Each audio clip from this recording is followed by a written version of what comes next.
Hello friends, welcome back to the new tutorial. Today we are going to learn about the what do you mean by the access token and the refresh token. So let's get started.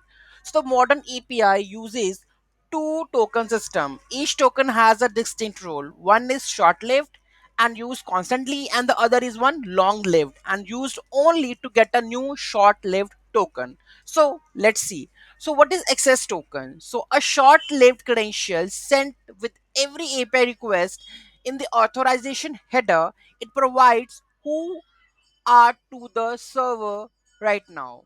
So it is short-lived, sent every request, JWT format. So these are the access tokens. Okay. So what do you mean by the refresh tokens? So refresh tokens are the long-lived, secret stored securely HTTP cookie or secure storage used only when the access token expires. Never sent to your API. So this is what the refresh token.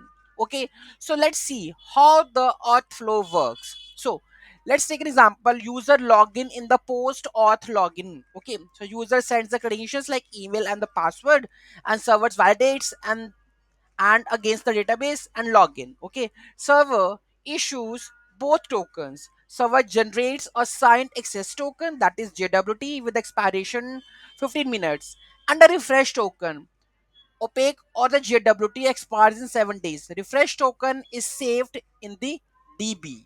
Okay, so because when we save the refresh token into the DB, then we can generate the access token with the help of it. Okay, client stores tokens safely. Access token, memory, JS variable, or the redux. Refresh token, HTTP cookie cannot be accessed by JS. Okay, so the access token, we are going to save it in the cookies or the local storage. Okay, where we can retrieve and check that whether the user is logged in or the not. On the behalf of it, we logged out accordingly. Okay, client makes API calls. So every request includes like this: authorization, bearer, and access token. Okay, access token expires. Okay, server returns 4401 unauthorized.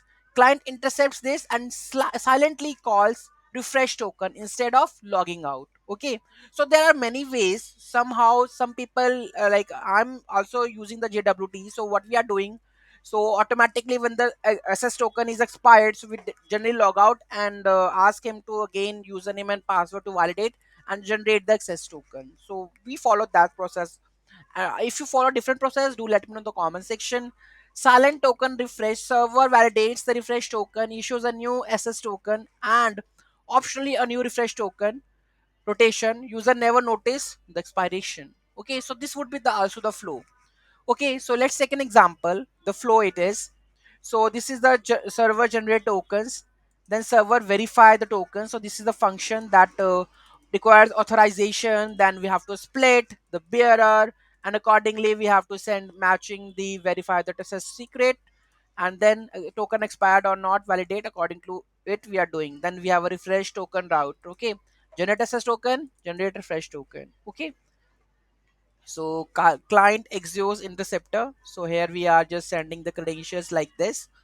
Okay, so access token versus refresh token. Let's take a look by side.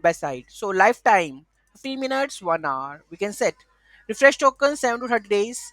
Sent where authorization only endpoint if we have stored in memory.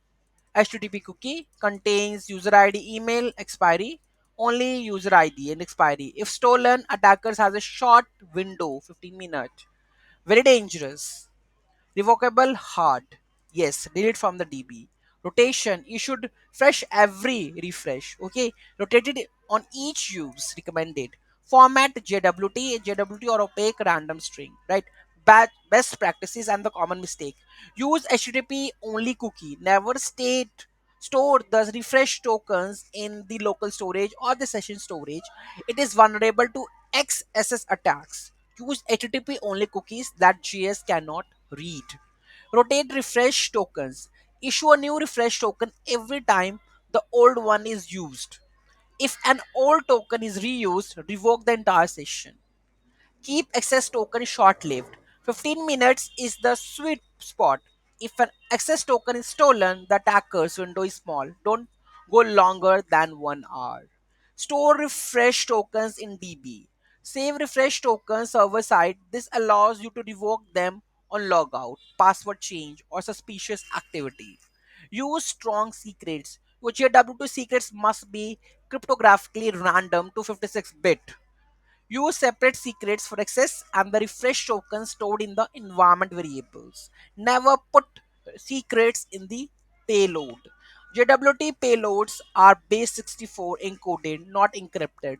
Anyone can decode them. Never include passwords, SNS, payment info, or anything sensitive.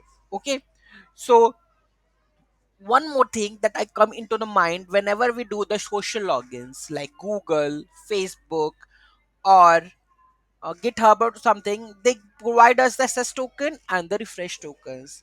So let's go and see if you have implemented the like Google login or this. They always return two types of token, that is access and the refresh. So according to it, you can save and generate the access token with the help of the refresh token. Most of the like the Zoho also follow the same pattern.